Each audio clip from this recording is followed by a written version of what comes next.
Sudarlun, sumber air Sungai Bosna adalah tempat yang sangat terkenal bagi masyarakat lokal untuk berpiknik,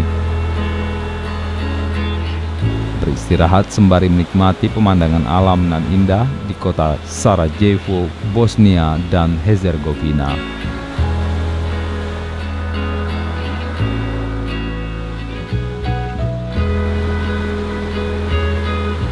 Di aliran Sungai Bosna, Anda akan sangat sering melihat angsa dan burung-burung.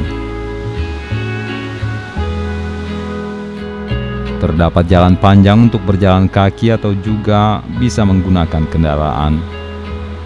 Mata air Sungai Bosna adalah taman alam yang dilindungi oleh peraturan hukum negara. Lokasi piknik ini biasanya ramai dikunjungi warga yang membawa serta keluarga untuk menghabiskan akhir pekan. Namun di tengah wabah corona, taman tersebut sepi dari pengunjung.